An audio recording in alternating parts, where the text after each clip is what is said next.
going on, everybody? Welcome back to another episode of the Hurt Business Podcast. My name is Ferris Shirai, and today do I have a special episode for you. It's special, man. It's special. It's been a while. I know you hate when I say that, but it's the truth. It's been some time since you've been here, and I could not be more excited to have you back, and hopefully for good this time. And a special podcast because this Saturday, June 10th, is our 2-year anniversary, the 2-year birthday of the Hurt Business. Mr. Josh Leach in the building. How we doing today, my brother? I'm excellent. Very excited to be doing this again. I mean, you already know how I feel about not only the 2-year mark, but just like the whole, like the atmosphere. I just missed it. It's really fun. Man. Combat sports. It's had its ups and downs, throughout these 2 years. It's had its shitty judging, its bad decisions, it's bad coaching, it's great fights, great knockouts on both sides, boxing and combat, local and internationally.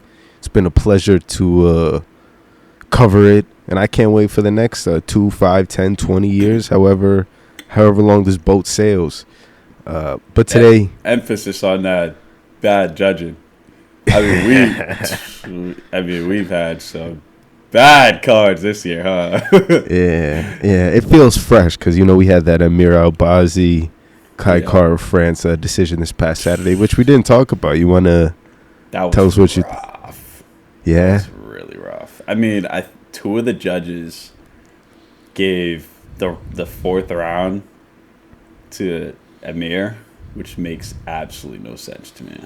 Yeah. Because Kai just dominated him that round, and I forget who's the third judge. He was the only one that got the cards right that night.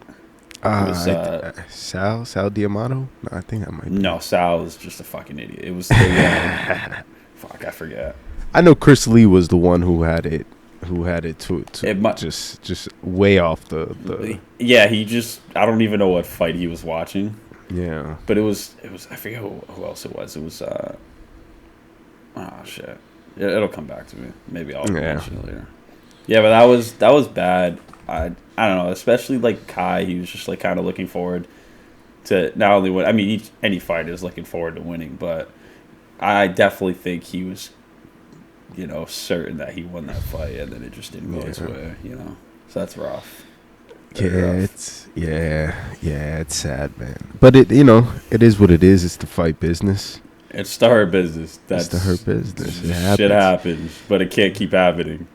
Yeah. No, you're right. And Chris Lee, like that dude's been a part of so many shitty scorecards. And I remember when I talked to Tyson, and he legit talked about the fight with Calvin and Emmett, and apparently how much it costed Calvin financially in his rankings just by Chris Lee fucking up his judging scorecard. Yeah. And yeah, man, it takes a toll on fighters on all levels. So we gotta correct it, man. We gotta correct it. I agree. It's not good. We talked about this so many times, from boxing to UFC. Like it happens everywhere. It can't be the norm. It can't keep. Let's hope it doesn't happen this weekend at UFC 289. Agreed. Over in Vancouver. They're back in the north.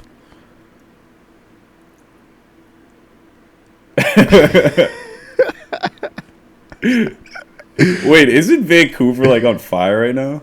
Yo, I feel like all of Canada's on fire. Dude, have you seen those pictures? It's so scary. It looks like some Chevrolet movie. Yeah, no, it's bad. I thought they were gonna I thought low-key they were gonna cancel this event because of that. But maybe I don't know. Maybe it's not due to my contact. It's fucking with me. All right, we're good.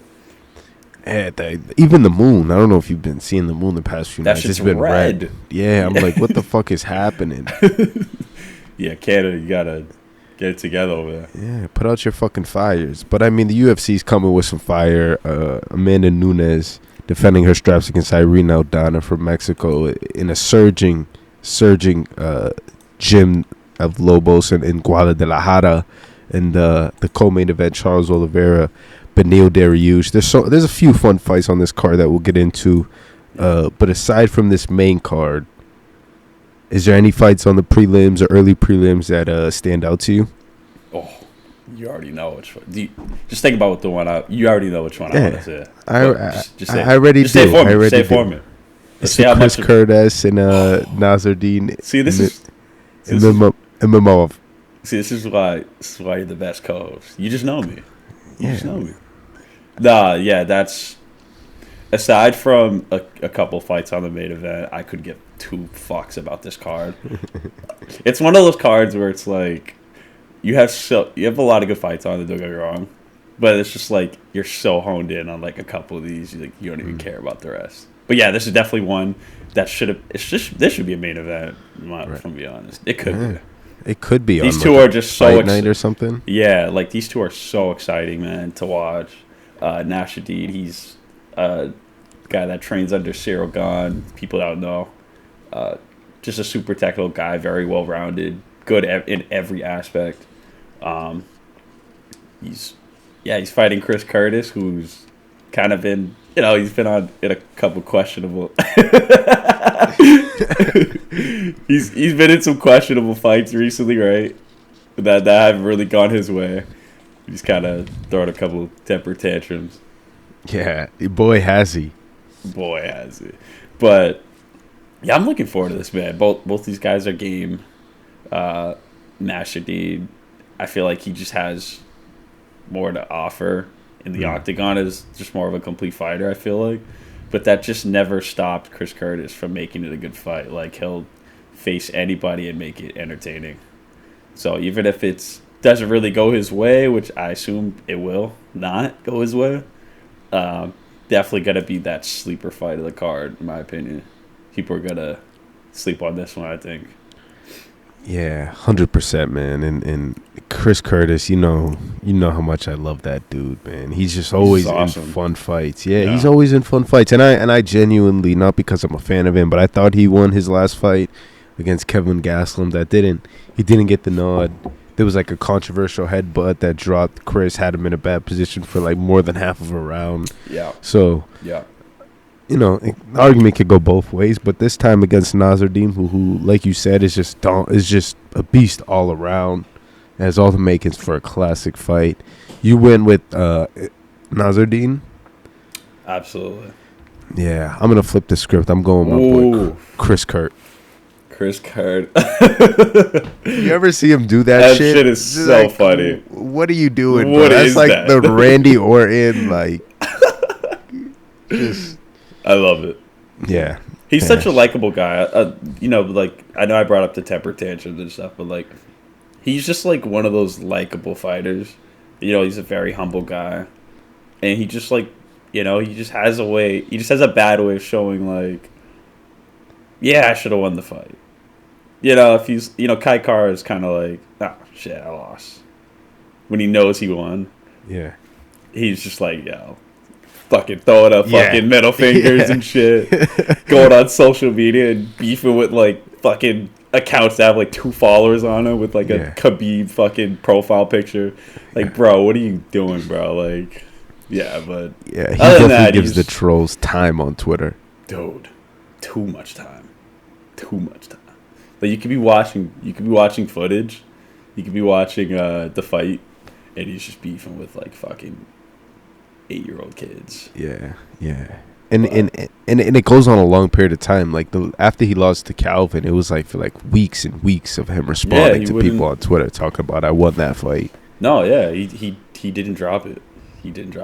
So, which, I mean, you can't blame him. He's a competitive guy, I guess. Mm-hmm. It's a tough sport. You're on the wrong end of some decisions that can't not feel good, right? No, it never does. But just stay off Twitter. Like, stay off Twitter. You're right. Stay off Twitter for a couple of days after you lose a fight. But and rekindle it. But yeah, man, I definitely agree. I think that's the best fight on these early prelims, and most of these main card fights. What about you? What are you looking forward to?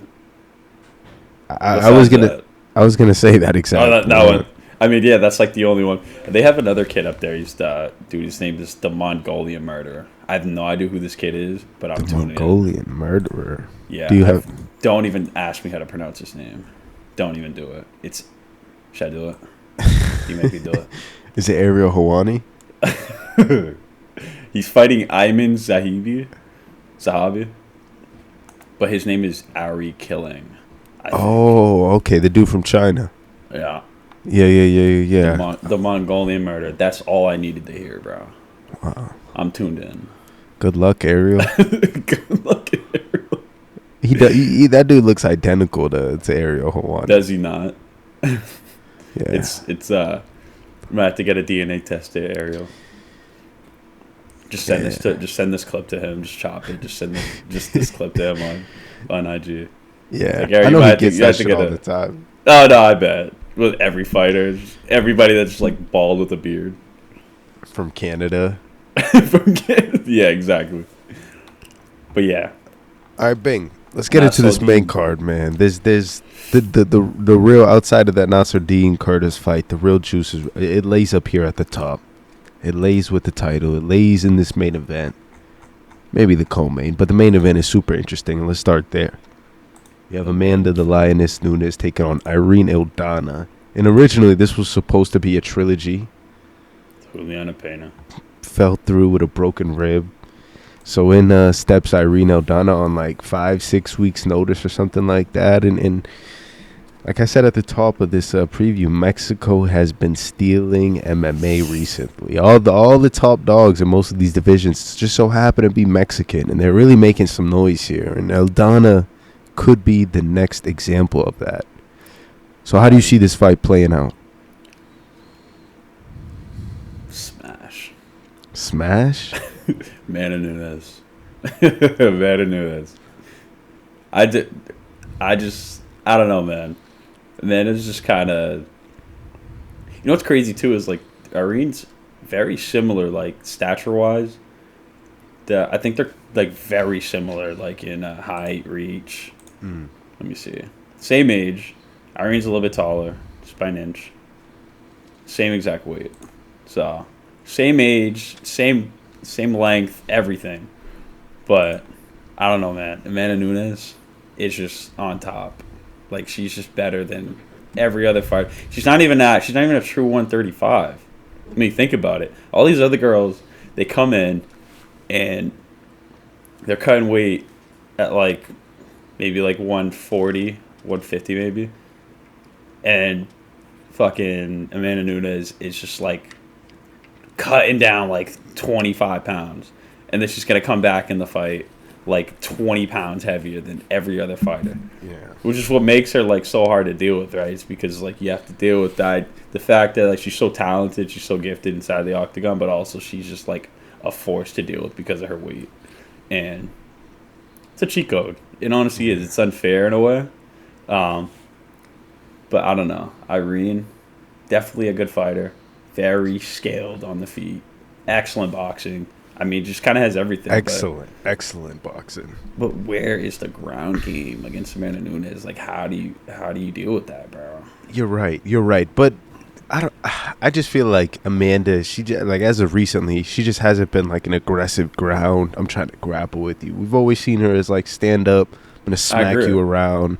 I agree. You know what I'm saying? Her last fight, she was like southpaw for all 5 of those rounds. When was Amanda ever southpaw? Yeah, that was kind of weird. So it's like, I don't know. I don't see. I mean, that's definitely a simple route to victory. If she chooses that, it's like could be right there. But Irene on the feet. You think she matches up well against Amanda? On the feet? Yeah. I mean, on the feet, I think she might. That's her best chance. Yeah, that's her best chance. Her left hook is kind of crazy. No, that's what I'm saying. Like I feel like she's a little bit craftier at like putting the punches together than Amanda. But Amanda's just like when she hits you, it's just like you're stunned every time. Yeah. 100% of the time, it happens every time. It doesn't matter who it is; they always get stunned. Yeah. And so, I just don't know if Amanda is coming in with that understanding that like, okay, this is the easiest route to beating her is just grappling her, and might not be the most exciting fight because of that, but I feel like she wants to be champion, and champions will do whatever they have to do, right?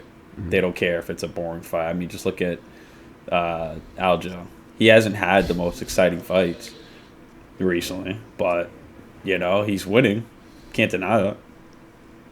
Right. That's a great point, man. And definitely winning is the most important thing, regardless if everybody's loving your fight style or hating you. Like the W's at the end of the day are the most important thing. Exactly. So you're taking Nunes here. I'm taking Nunes because she's Amanda Nunes. It's impossible to bet against her. She can lose to Payne 3 times in a row. I'm picking Amanda Nunes every single time. Yeah. Like, that's just how I am. Like, yeah. Probably not a good idea, but I don't know. I like to think that she'll come in here with that championship mindset. I'm better than you on the ground. You're going to be a threat for me on the feet. I don't want to deal with that. Yeah. So this is where I'm going to take the fight, and I'm going to make you work. And who knows? She might work her on the feet too. She could, but probably wouldn't be the best course of action to take. Especially just Irene is just an animal. She's just an animal on the feet. But yeah, I'm gonna go Nunes, just because of the championship.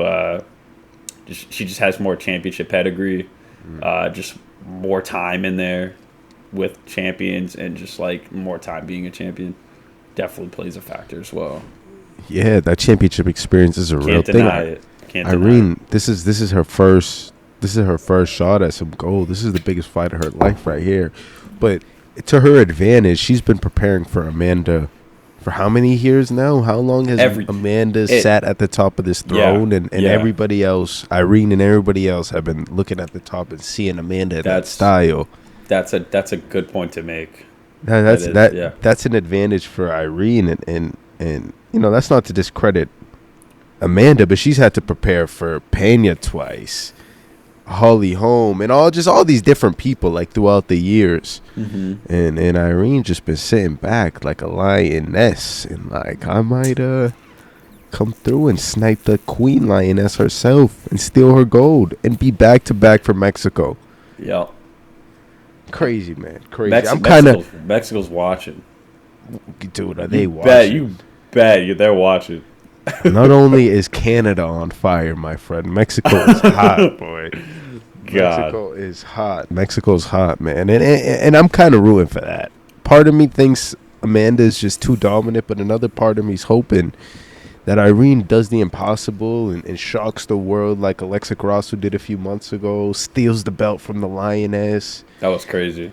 Very crazy. Nuts, man, nuts. And that wasn't a main event. So if Irene does it, headlining a pay-per-view, like, that would be so sweet, man. That would be so sweet. And this is her time too. You know what I mean? Like, she, with the Payne being out, this is like a once in a lifetime opportunity. Granted, she probably would have been here at some point anyway, but this is now or never. You know what I mean? She's 35 too, so it's Amanda Nunes. So you ain't getting younger. 100%. And Amanda's done everything you possibly could in this sport, man. And what she's else does she have to prove? And they're the same age. Yeah. That's so crazy. Like, oh my God, she's just like, she's the GOAT, man. She's the GOAT. She is, man. Amanda's her. Like, if you make a list, because I know like people do like the pound for pound list, like they just do like one for women and then one for men. Yeah. Like, you can't make a female pound for pound list. Like, it's just hard to do that. Like, so if you put Amanda Nunes in that list with the men, she's top 5, like, easily for me. Like, easily top 5. I mean, yeah, you can make the case top 5, top 3. Yeah. You know, like, GOAT status, bro. Like, she's up there. Yeah. I'm rolling with her, man. I'm rolling with her. Interesting. I love it, bro. I love it. Yeah, I'm probably... My mind is telling me Amanda. My heart is saying Irene. Take that for what you want. It's telling me, yeah. But my body's telling me, my body. Anyways, in the co-main event, man, this is that fight that I feel like most real MMA fans, most of the this is the one most people will be tuned in for and kind of, itching to see how it plays out, and that is Charles do Bronx Oliveira's return. And he's taking on the surging Beneil Dariush. Yeah. My man, this fight stylistically could not be any funner. Yeah. I'll give you the reins. Take this take this where you wish, man. What do you think of the matchup? Oh, can I just say, since January, not one time, I've been keeping track, since January, not one time has Charles changed into the favorite of this fight. Not one time since January. The odds have been changing, but we are a couple days now before the fight, and Charles Oliveira is still not a favorite in this fight. Can you believe that? Do you think he should be? He's a plus 120 on DraftKings. Beneil's a 140. I mean, isn't that crazy? Do you think Charles should be the favorite? Absolutely, he should. Why would he not? Yeah.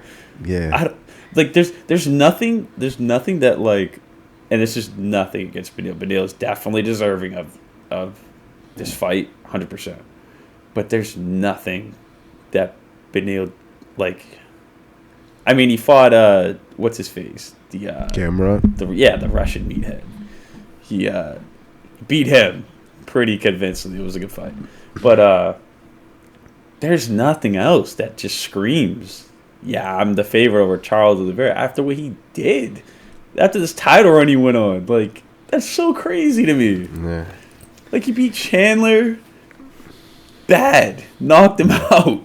Knocked Chandler, he fucking choked out Dustin Poirier. Like, bro, these are top guys. Like, that's so crazy to me. That's so wild. Yeah. Stands the dog. Yeah, but I mean, yeah, I do agree though. This is very, very interesting matchup, and if you were to ask me before the Gamrot fight, if Beneil had it in him to keep be good on the feet against Charles Oliveira, I would say absolutely not. Mm-hmm. But what he did on the feet against Gamrot was something special. I mean, just. The counterpunching was like, I was not expecting that. Like, he just knew every exact moment to hit Gamrot. And then he even had that money left shot that he got Gamrot with. He knocked him down. Maybe it wasn't the heaviest shot, but it still knocked him down. It probably caught him off guard a little bit. But, yeah, the counterpunching was beautiful from him. But other than that, man, I mean, Charles Oliveira is just... He's just a special figure, man. Yeah. He's a special figure. And he's grown to be like one of my favorite lightweights very quickly. All time? I would put him all time, man, yeah. I would. Would you not? Yeah, I mean, at this point, he kind of like turned around his whole trajectory and made himself, built a Hall of Fame resume. Agreed. So yeah, I could put him up there, maybe a top 10 or something like that. Yeah, I'd say he's definitely a top 10 lightweight. You'd probably be stretching if you put top 3. Yeah, that's a bit of a stretch. I've seen people already put him top 3. I'm like, Those people also have him as their profile picture. Yeah, just him like a Brazilian flag in the back too. Fanboys. Yeah. Absolute fanboys. But, I mean, this is as best as it gets. Like, when it comes to jiu-jitsu in this division, I would say two guys just going at it. I just don't see it going to the ground. It's just one of those ones where I think Beneil is actually going to test himself on the feet, see what he could do. He knows that Oliveira has a questionable chin. I think with him knocking down Gamrot, definitely gave him some confidence as well. So I think he's going to be going into this thinking, all right, I can hurt some guys. He doesn't have the best power, don't get me wrong. But it's a thing, man. It's having good momentum, confidence going to your next fight. Yeah, I mean, fuck. I don't know how this fight's going to go. But I know Oliveira's going to somehow do it. Somehow he's going to make it happen. How he's going to do it, I don't know. But I don't know. Do you think this fight has any chance to go on the ground? Like, be honest. Yeah, for sure, man. For sure. Especially if Charles is getting I say grappling the most. The most we'll say grappling. Yeah. Wait, what? Just grappling, just on the fence. I think that's the most we'll see. I don't think this is going on the ground. Yeah, I could definitely see it, like you say, being one of those fights where the grappling cancels each other's out because they both know how dangerous they both are. But I can't help but think that Charles wants to test Beneil's jiu-jitsu at least a little bit. Yeah. At least a little bit. And especially if one of them is getting the best on the feet. Charles has some really technical striking. And he's known to be like this jiu-jitsu guy. But he dropped Chandler, knocked him out. He dropped, a lot of these top-level strikers who he's fought. He's looked better than them on the feet. Yeah. And Dustin, he's a Brazilian black belt. Yeah. That's a thug jitsu guy right there. Yeah. He choked him out. Nobody does that to DP. No, literally nobody. And so, like, that's kind of like where I'm like, oh, man, like, he could possibly test Beneil, but it's just so risky, man, because Beneil is just, like, one mistake, it's done. Like, yeah. That can go both ways, though. And that can go both ways. And so I just don't think that, like, at the stage both these guys are at, they'll, it's not worth the risk, I think. Yeah. You're going to be surprised with what I'm going with. Well, it feels like you're going Charles. I'm going Charles, but I'm going with a knockout. A knockout? Interesting. I think he's knocking Beneil, I'll be honest. Yeah. Fair. It's definitely a possibility. My money's on it, too. But I'm going to flip the switch, and I genuinely thought this all week. I think Beneil's going to finish Charles. And I don't know if it's going to be a submission or it's going to be like a ground and pound, but I definitely see him outwilling Charles. I feel like Charles, and most of his recent fights, there was like this moment where like all of a sudden it feels like he's about to lose, and then he doesn't. Yeah.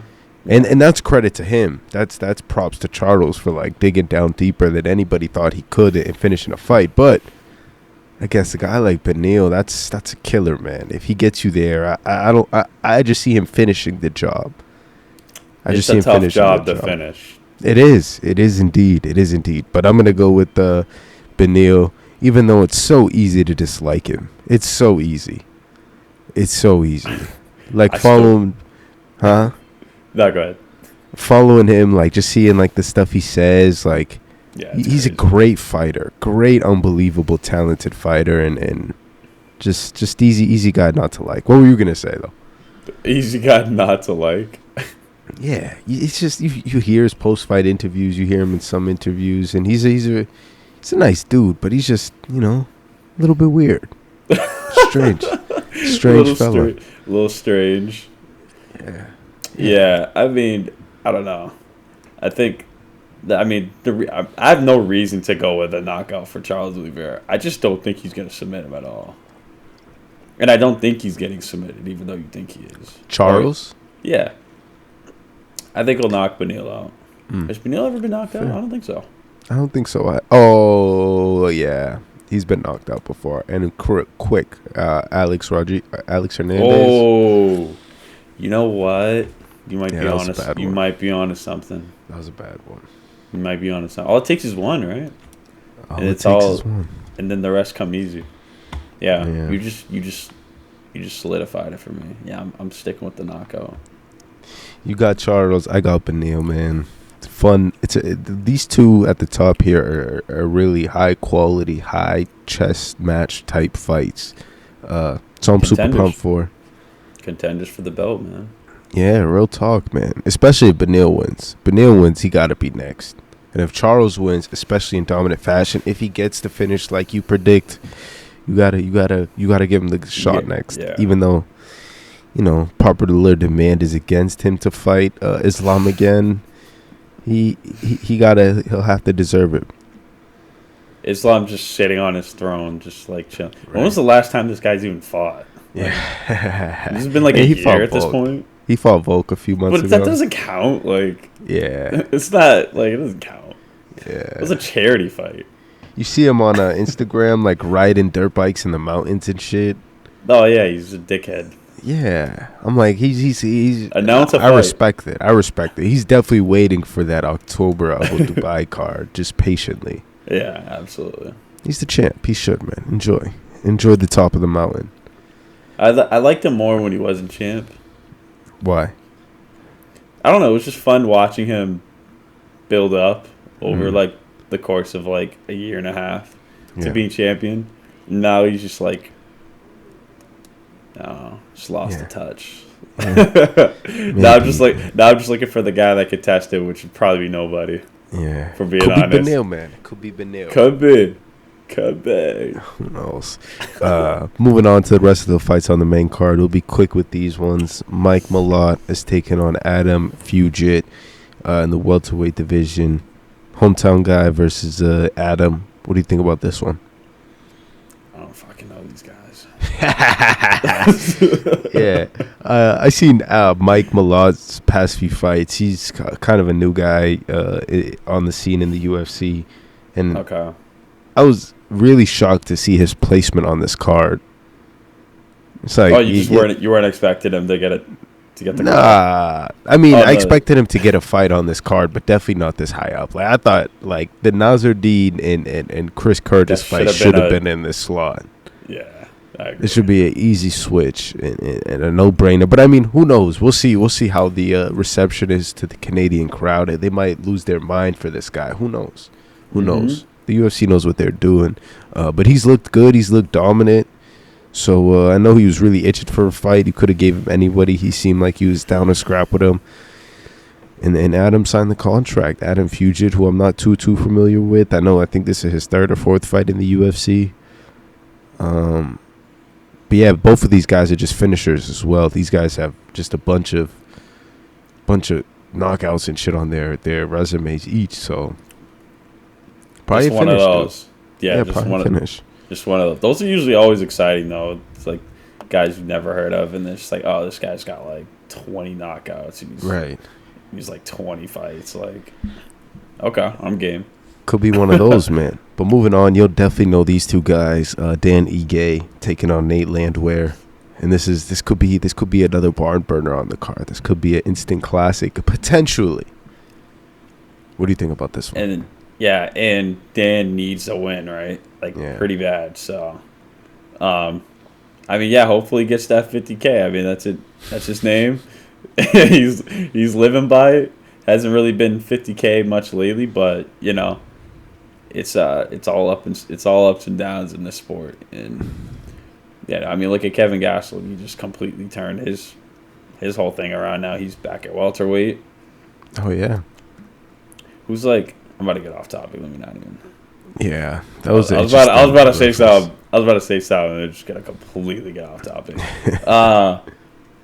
Not too familiar with Nate, but I'm rolling with 50K. I have to. 50K Ige. Well, I mean, I put him on a knockout for my slip. So you let me know if that's cash or not. Yeah, I don't know. Nate Landwehr is a tough son of a bitch, dude. That guy, I feel like he's only had maybe 2 fights or 3 fights in the UFC, and they've been like all fight of the night. Oh, really? Yeah, like this dude, you go watch his fight with David Onama, man. Oh my goodness. And I know you watched that fight. Once you start to see how that, like, just them two fighting, you'd be like, oh, I remember when I watched this shit live, it was on the edge of my seat. Because that shit was a classic, bro. I remember I bet against that guy, and he lost me money. See that, and he might do it to you back to back, man. He might do it to you again. I already logged in, so you better not fuck around. The train. Fucking make me 50K, motherfucker. Yeah, imagine. That's a nice bonus, man. And did you hear Izzy this week? This is off topic. But your boy Izzy this week. This is the highlight of the pod. We just roll at it on topics. Happens all the time. Real quick, your boy Izzy talked about bonuses need to be increased. Did you see that at all? I didn't see that, but I agree. Yeah, I agree too. Talk about inflation and $22 billion company, and you're still giving us 50K. Fucking data, man. Yeah. Now you're buying Howler Head and or whatever the fuck else he's buying, which we'll just say redacted. Put a little. What are they called? Not the brackets. Oh yeah, like the squared brackets. I'm an English minor. I'm still. Yeah. Fuck are they called? Anyways, man, UFC 289 over in Vancouver. Should be a fun card, man. You got any betting slips? You mentioned one. You want to give the people any locks for the weekend? Oh, you don't. You don't even want my locks. You don't want them. All right. But I got I got Oliveria money line. I got Mana Nunes Money line. KO. No, KO. for a KO. You got to go all out, man. You can't fuck around. I got Ige for money line. I got Nasruddin for money line. And where's my last one? Oh, I threw that Mongolian murderer guy in. I just threw him in. I have no idea. I've never even seen this guy before in my life. Just with a nickname like that. Never seen this guy before. Yeah, no, like I trust this guy. But yeah, I just put like $50 on it. Hell yeah. That's like your payouts. Prize picks? Yeah, so it's like a plus 1840. No, this is DraftKings. So if you're not in Massachusetts, you can't use it, or wherever you're at. If you're listening. Select states or whatever. Select states. But yeah, you put like $50 on it. Walk home with like 1,200. Shit, man. Steak dinner's on you. I hope that shit hits. Steak dinner's on me. Yeah. Shit's not gonna hit.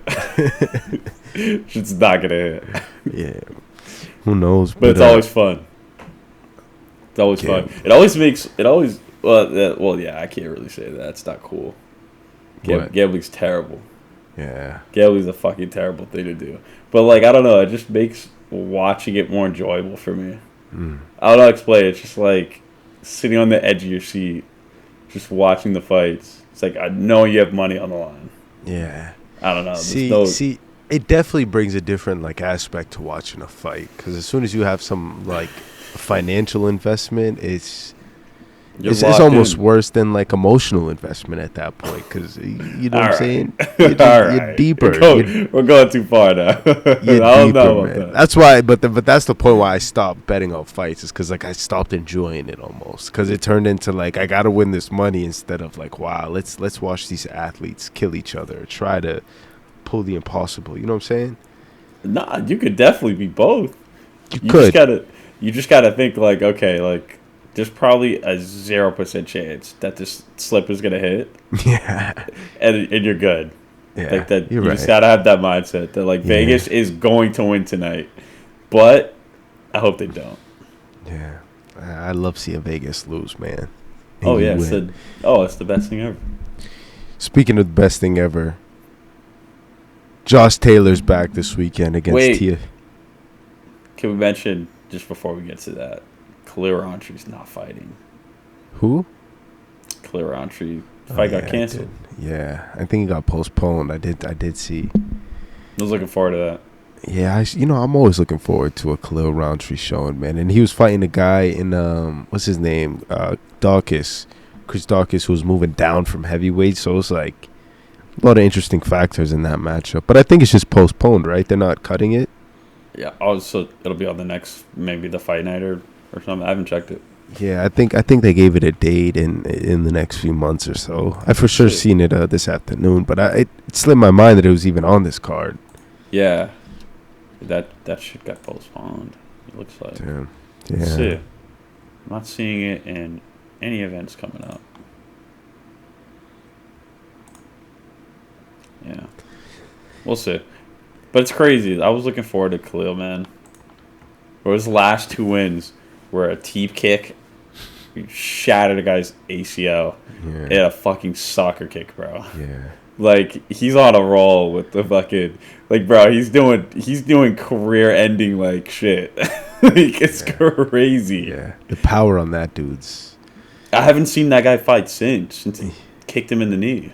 Yeah, since that soccer kick happened. I think that was his last bout, man. I think it's been that long. Well, the one guy got kicked in the knee, and that was game over. The fight ended. The other guy got dropped on the fence, and he soccer kicked him. Oh, I do. And it was a legal soccer kick too. It wasn't even. It was so well timed, but it was so dangerous too, right? Yeah, to the body. Yeah. But it was like so well timed where it's like it could have been a DQ, but the guy was just low enough. And I just, oh my god, I know that hurt, bro. Yeah, I know that fucking hurt. Khalil Rountree's a beast, bro. Yeah, those soccer kicks. It was so good that You know, if like Connor usually doesn't comment on shit. You know, if he's reposting your knockout, he's a fan. Yeah. He's an absolute fan. Yeah. Connor loves that shit. He's just like, oh yeah, fucking soccer kicks all day. You did like a whole like rant about it. It was hilarious. Yeah, Fletcher posted it too. It was funny. It might be on his Instagram still. Yeah, no, I seen it. I remember when it happened live. I was like, damn, Connor's watching random fight nights at the Apex. I'll follow Connor. Tapped in, bro. Yeah. When's he coming back? Pretty soon. He gets off that. Bro, you seen before we get to Josh Taylor and Tio, have you been seeing like what Chael's been posting about Connor? He's like, well, Connor's not in the USADA pool again. It's like, bro, he's clouded, bro. He cannot get off Connor, like dodging the USADA pool. Like, it's his favorite content, I swear to God. Him and talking about how he beat John Jones. Yeah. Is his favorite content. Yeah. Chael's something else. It's hilarious. Chael's he's next level trolling, man. Unbelievable. But he does it so seriously and professionally. Like, it doesn't even feel like troll. It doesn't. It doesn't. Until you're like, wait, he really just said that shit? Like, what? What did you just say? I watched him on Flagrant, Andrew Schultz's podcast. Okay, yeah. Hilarious, bro, through and through. He was talking about John Jones doing steroids and how they have the same dealer and all this shit, bro. That dude, chill, man. There's something else. But yeah, who knows when Conor comes back, bro? That dude looks like he looked like, I don't know. I feel like everybody, when they get really rich, like Dana even went through this, where they get really rich and they get super bloated. And it's that. And that's why USADA came to his... that yayo. That yayo. That's why USADA came to his doorstep. But nothing since. Nothing's been said since. So Chael's just been having a field trip. He's like, this fucking guy. As he should, man. Keep doing it. Until he does it. He got to bully Conor back. Conor was actually on steroids, though. Yeah. Did you know that? I'm sure Conor was on everything. No, but... yeah. But... he was on steroids, but it was like for rehabilitation. No, because like you think about it, it's like, no, yeah, definitely. But it's like, dude, there's no way his leg recovered that quick. Like, yeah. So it's like he had to use steroids to make it recover quick. So it's like he didn't use like steroids that's gonna like give him an advantage in a fight. It's just more like to recover his leg. And so that's why he was ducking the fucking USADA pool. He was like, oh fuck, I'm on steroids. But like, how do you explain that to them? It's like, bro, I'm using these to like rebuild my leg. Like, I'm not out here. I'm not even fighting. But nah, that's cheating. Fuck that. But yeah, fuck that. It's over. Fuck that. Did you watch that Conor doc on Netflix? I haven't yet. No, did you? Yeah, bro. You should give it a. You should all right, we'll talk. We'll talk about it in the future. Yeah, I'll get on that. Yeah, that shit is fire. But yeah, man, let's talk about some boxing, man. Ooh. The 145-pound division is on full display this weekend. Teofimo Lopez is taking on the Scotland Prince, Josh Taylor. Yes, sir. What a fight this is, man. On paper, I have so many questions coming into this. But what is the biggest question you want to see answered on Saturday? What this guy is gonna look at 145. I want to know what Josh Taylor is gonna look like. At 140. 140, sorry. Yeah. Because he was super light. Going from super light to... I mean, he's talked about this, too, for so long. About wanting to switch weight classes. And to, like, finally see him do it. Maybe not on the best of terms, right? You know, after his last fight. And, you know, we could have... We maybe wanted to see a more convincing win before he... left the division, but you know, it is what it is. He wasn't gonna wait around for Jack forever, but that was at 140, wasn't it? No, that was he fought Jack at super light. 35? Yeah. Yeah, it was for the IBF WA WBC WO super light. Super light is... That's like 130. That's what? Baby. Because 135 is light. Yeah, Wait That's Devin Haney, bro. I gotta look this up now. 1 sec. No, you're good, buddy. Now this is welterweight now, right? 140. This is What's that? What do they consider that? Like junior welterweight? I have no idea. There's so many weight divisions in boxing. It's so hard to keep up these days. Right.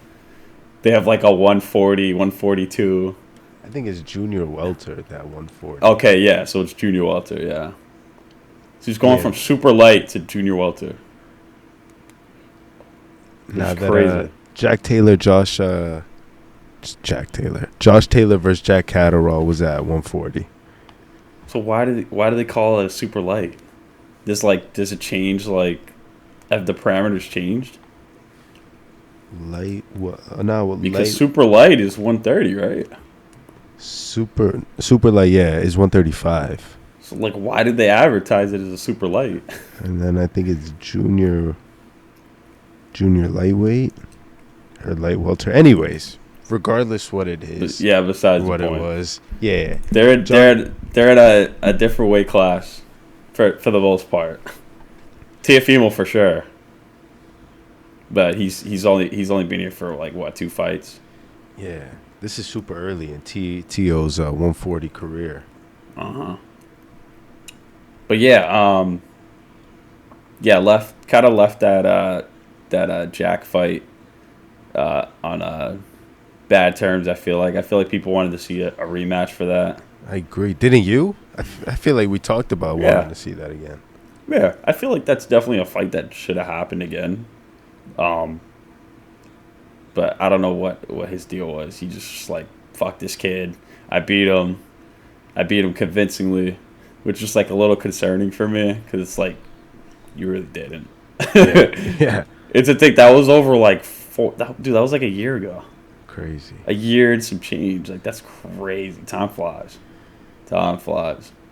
But yeah, here we are. I mean, this fight is crazy, man. Like, it's crazy even talking about it because Teofimo he's one of those guys that are just, he's kind of the hunted guy right now, I feel like. Like, everybody kind of wants to fight him now just because just how he is, like his characters. He's kind of like Rolly in a way. I look at them similar. Like, they're just kind of the same guy. Maybe Teofimo was a little bit better of a fighter, but they're just the guy that everyone wants to fight just to beat him because they just talk so much shit. And, man, he was not shy of talking shit about Josh. Have you seen some of these? Yeah. Oh, my God. He was, like, fucking lifting his shirt up and shit, doing all type of... Yeah, he was just being weird. Teofimo was just a weird guy. Yeah, he's definitely a strange character in the sport. And the shit he talks about, it's like, what the fuck are you saying, bro? Like, you go from like, God to death to this to that to spirits. And I won't knock a guy's faith, but he turned to God very quick after that loss to that same night. When there's no other place to turn. Turn to God. I haven't seen him mention God one time in his life, and he just would not stop talking about it in the ring. Yeah, it just hit him. Maybe that knockdown sent him. Yeah, like you said though, you can't judge. I was about to say something crazy. I'm glad you cut me off. Yeah, you can't judge nobody in what they believe spiritually or whatever the fuck religiously. Yeah. But I mean, both guys, even like Jack Catterall and Josh Taylor, their last fight was iffy. Teofimo's last fight was iffy with Sander Martin. It wasn't a convincing win. Some people thought Sander won. Some people thought Teo won. It was kind of up the middle. So, like, he hasn't looked great at 140. And then, like, the whole mental aspect for Teo, it's like, where is he? What is he thinking? That's like a big aspect in every Teo fight at this point moving forward that we always got to ask ourselves. That's my biggest question is, where the fuck is Teo mentally? Because he sounds insane if you listen to his interviews. I mean, when he lifted his shirt in that ESPN interview, I was like, what are you doing? Right. Like, what are you doing, bro? Josh Taylor was like, fuck this. I'm walking out of here. Like, this guy, this is a little boy. I'm out. Yeah, you're just like, it's just getting to the point where it's just like, all right, you're just being weird. Like, yeah. Like, you're making everybody uncomfortable. Like, it's not even fun anymore. But yeah, that was so bizarre. But yeah, I mean, it's fight night. It's time. Picks. Who you going with? No, I'm going. You know who I'm going with. Josh. You go with Joshy. Gotta go with Joshy. Yeah. I don't know. I think like stylistically, when you look at the fight, Josh Taylor he's just one of my favorite boxers. Like, oh my God, he's just a phenomenal boxer. Yeah. He can do everything in the ring. I like him a little bit better when he fights on the inside. I did not think he was that good of an inside fighter until I started like watching him a lot more in his past fights. Like, he's so good on the inside, like relentless, very eager with his punches. Like, he doesn't waste much. Like, he'll throw them at the perfect timing, which kind of segues into that. I feel like that's going to be the factor in this fight, is how good his counterpunching is against Teofimo, because Teofimo is a great counterpuncher as well. But I think Josh is just another level, man. Like, he's relentless with his hooks. Like, does not waste any power. And, like, he'll throw to kill. Like, every punch is a murderous punch. And they're not, it's not the best. It's not the most respectable power, I know. But it's enough where, like, he really gets respect out of these guys. And once he starts getting respect, it's over. Because he'll turtle up and just rip your body apart. And it's tough getting him off you, because he's got such good movement around the ring. And then you're just sitting there getting ripped to the body. It's like, what the fuck do I even do? And it's happened so many times in his fights. And I'm just like, wow. Like, you actually watch how this guy fights. It's so special, man. Like, he has a strategy every single fight. Like, I haven't seen many boxers like go into a fight with a strategy and people don't figure it out. Like, until, it's too late. Nobody can ever figure his game out. And, well, obviously Jack kind of did, but so besides the point. Yeah, besides the point. He was a little predictable for Jack, I feel like. Teofimo also, like I said, great counterpuncher. Really good power. Haven't really seen much of it since he was at 135. He was knocking guys out left and right. I haven't really seen that translate. I thought we'd really see it translate a lot more. Just, he's a little bit heavier. So, those punches will come down a little bit heavier, but haven't really been seeing that. So that's like a check off my list. Like, that's what kind of made him special, is because how good his counterpunching was and how well he put the power with it. He could just be fighting tough guys too, right? Like, Sander was a tough guy. He was on a really good streak. And was he from Argentina? Yeah, or Spain or something like that. Yeah, one of those two. He's just a tough cookie to crack. Yeah. So that's kind of where I'm at with Teo, is like, okay, where's the power going to be? So that's kind of my question. How is he going to affect Josh? How is he going to get the respect? Because Jack was a guy with power, and he still couldn't get the respect out of Josh Taylor. He still moved forward, and was still cracking him down with shots. But, you never know how Josh is going to feel against that Teofimo power, because that's some real power, man. Like, if he could translate it well. But it's just a matter of, like, how Josh is going to fight. Is he going to be on the outside? Is he going to be on the inside?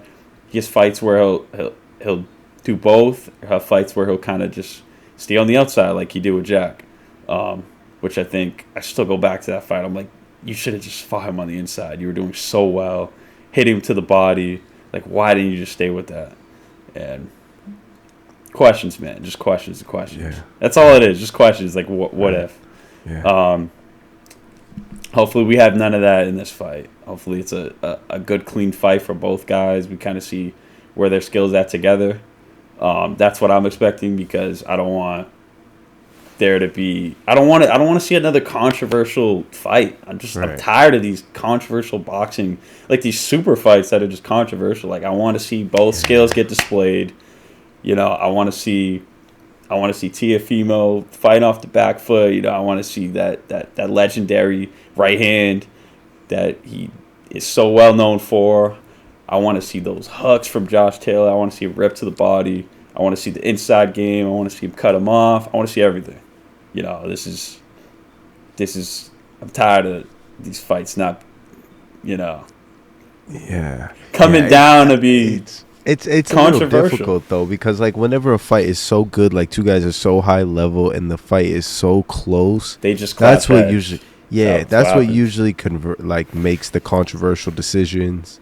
Mm-hmm. And where people have issues like that Haney and Loma fight is like the most recent example I can think of, where it was so close and so many people thought it was a robbery, but it was just so close where like whoever won that fight, the other side was gonna just claim robbery and that they didn't get the fair shot or whatever the case is.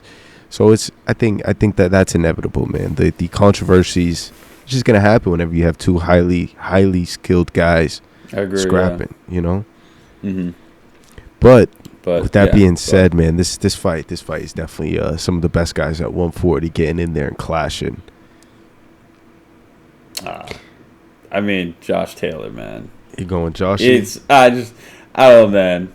It's Teo can do some work on Josh. It's just like whether if he's, I don't know. I feel like he gets nervous sometimes. Like I think about the Kambosos fight. I'm just like, why did he take so long to get going? Yeah, I don't know if it's nerves to blame for that, man. You don't think? I don't know if it's the nerves. I think it was because it's like he got knocked down first round and then he's just like wasn't the same fight ever since. Yeah. For me, man, maybe it's nerves, maybe it's not. I don't know. Yeah, who knows? For me, I believe a lot of Teo's problem like lies in his head. Yeah, like it's just like the mental thing that he just can't overcome. It's gonna be his biggest downfall. It's why he lost that Kambosos fight. It's why he lost his undisputed straps. It's why and we blamed his dad. We blamed this. We blamed that. But like eventually, you expect Teo to stand up and make changes that he believes he needs and you're the stop one saying exactly and stop saying these crazy things like you had like the mouthpiece on him. I think it's gonna be a downfall of his, man. But about the fight, man, you taking Josh. I'm also taking Josh. I just feel like Teo really hasn't proved much at 140.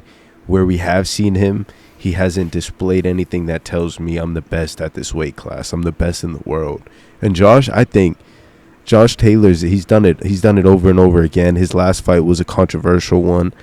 But the guy's undefeated. He's never lost. He may have lost a few rounds, but he's never lost an entire fight. And you can't say the same about Teo. It's the fighter IQ. That's what separates. That's ultimately what separates the best fighters, I feel like, at the end of the day. Because Teofimo has every single attribute to be a championship fighter.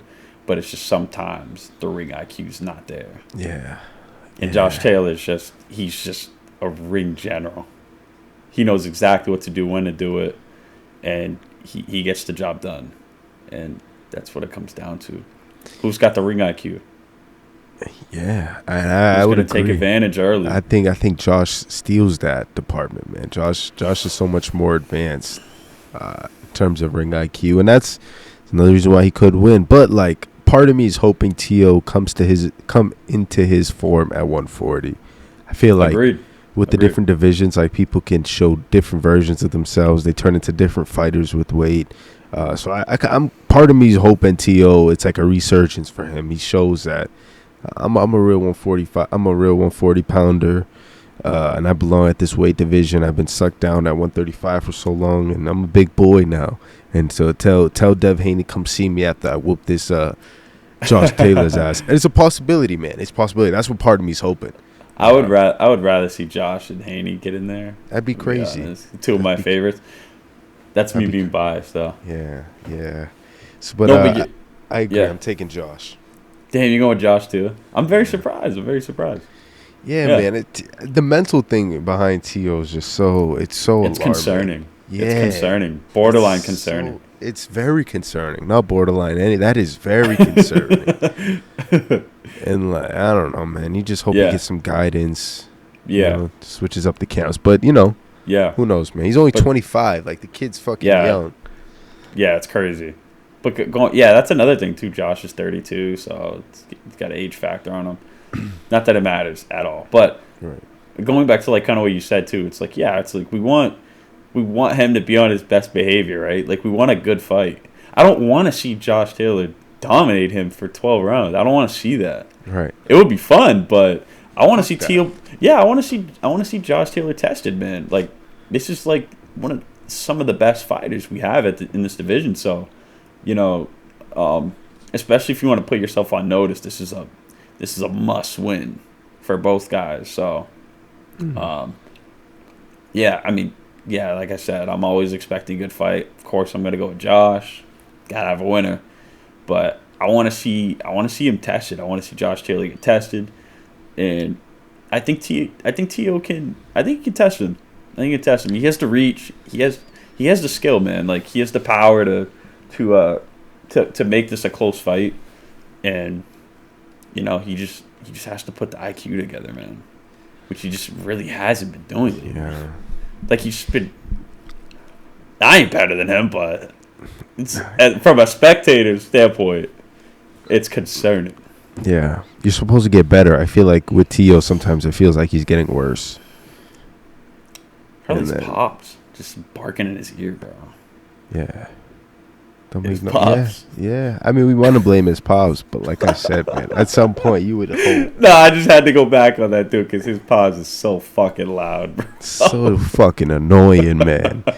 Can I tell you something else about this 140-pound division? What's up? Regis schools them all. Regis program, huh? He might be. He already lost to Josh. He did, but it was a decision that, you know, like, again, with these super close fights, man, it could really go either way. I thought Josh won, but, you know, a different set of judges may have swayed the fight another way, and that was also years ago. It was. And you know how I feel about Regis. Yeah. Yeah, I love the guy. And I want to see that fight happen again, so. Sign me up. He's fighting next weekend, too, I believe, the 17th, so if... He's always on some, like... Is he, like, a free agent? Yeah, I think now, though, he's signed with Matchroom. Matchroom did him right, and he's not fighting in fucking, like Saudi Arabia, dude, or some undercard. Like, he's headlining in the New Orleans. Dude, remember that fight that was in, like, England? Yeah. Like, what are you doing out here, bro? Yeah, it was like a 6 a.m. Like, bro, what are you out here for? And then he fought, like, some random, like, influencer on, like, fucking... What was that? Goodness. What was that TikTok promotion? Yeah. He fought that Ivan Red Banch or Red. Oh, my God. Just that guy? Yeah, it was an absolute toss-up fight. Like, it was clear as day. Like, they just threw anybody at him. Respect, though. He's just going with the cheddar. I'd probably do the same if I was him. Yeah, no, 100%. Yeah, but he's with Matchroom now, so okay, good fights only. Nah, they'll set him up right. Matchroom's good. Yeah, but bingo, my boy. I think those are all the big fights that are happening this weekend. UFC 289, and then Josh Taylor, Teofimo Lopez. Yes, sir. This was your boy Sonny. You're not gonna bring up the midget. Your boy Sonny. My boy Sonny. That's smelly. Chill, man. Yo, every time I see him, bro, that's the first thing I think of. Not the fact that he's a world champion, not the fact that he's a fucking wizard in the ring, none of that. It's the fact that he once got clowned that he smells funny, and that now it's going nowhere. You know what I'm saying? I'm never gonna let that shit die down. I have to see that because I didn't know it existed. Wasn't it Clarissa Shields who said it? No. She said that. Yeah, I feel like it was Clarissa called him Smelly Welly or some shit. But yeah, man, Sonny Edwards is fighting, defending his strap. I feel like that's a England card. It's probably gonna be a weird ass time, you know. So I'll catch the highlights when I can. Shout out Sonny, my guy. Sonny is like the most talented guy you could watch, but there's just like nothing behind his punches. Yeah, so it's like so hard to watch him. Yeah, it's tough. And then he's wearing like NBA jerseys that aren't even relevant, like James Harden on the Rockets. Like what? His promotional videos are so cringe. Yeah, they're so cringe. Did you see the face-off video? No, I didn't. Oh man, there's only so much cringe I could deal with, bro. Yeah. He had this video one time. I think he was fighting was it like the slim guy? No, it was the fuck. I forget the guy's name. It was the Muslim guy. That didn't matter. Anyways, that didn't matter. But I just remember watching the promotion for that fight, and this dude was like he was in a room, and it was like rave lights going off. He was just dancing, bro, in his boxing shit. Dude, I gotta show you that video, bro. I gotta show you that shit, bro. Hold up. Live on the pod, bro. Sonny Edwards twerking. Dude, he was in there doing nothing, bro. Hold up. No, you have to see this, bro. What's his IG handle? Do you know? Oh, it's Sonny, like S-O. Okay, never mind. Sonny Edwards. Fuck, dude, what is his... What the fuck was that? What are you watching? I opened Twitter. Jorge Masvidal pulled up on Jake Paul. Oh, God. Oh, yeah, aren't they fighting? I think Jake's fighting Nate. Oh, yeah. Oh, yeah. Yeah. Irrelevant. Oh, dude, I gotta find this. Please don't tell me you deleted it. I mean, you should have. He should have by now if it's not up here. I gotta go. He knew his PR team was probably like, you don't understand how cringe that is. That really gotta go. Not only do you have to delete that video, but you have to apologize for releasing that video to everybody who's seen that video. Is this it? Fuck, dude. Dude, you're gonna fucking die, bro. Hold up. I'm never gonna find it. Yeah. If anybody's listening, I'm never gonna find it. I think he deleted it. Yeah, it's probably for the best that he deleted it too, huh? Yeah. Yeah. Well, shout out to Sonny, man. He is fighting this weekend. Wish him the best. And still, but he seemed to be real emotional at the face-off I seen this week. So who knows, man? That dude, interesting character. Yeah, no, all jokes aside, I like clowning him. He is a good fighter. I just like it's just funny because he just has no power. Yeah. Just absolutely nothing. It's like what I said about Beneil, that it's fun to clown on him, and he's just another one of those guys. No, yeah, he's pretty easy to clown though. That's the thing, is because he's so like he's a troll. Like, that's the thing. Yeah, you know what I think and it he is. understands that culture too. I think it's the people with overbites or underbites. Sorry, like the people who do. Wait, what? I don't get it. You don't see his underbite. Yeah. What? His shit it just doesn't line up right, and I just think those people are just really easy to get on backs about. I'd never even realized he had an underbite. Yeah. Below? Really? All right, man. I think it's a good place right here to close out the show. This has been fun. It's been a pleasure as always. Happy birthday to the podcast. Happy 2 years. We'll see where the next 2, 5, 10, 20 years takes us, my boy. Hey. Always a pleasure.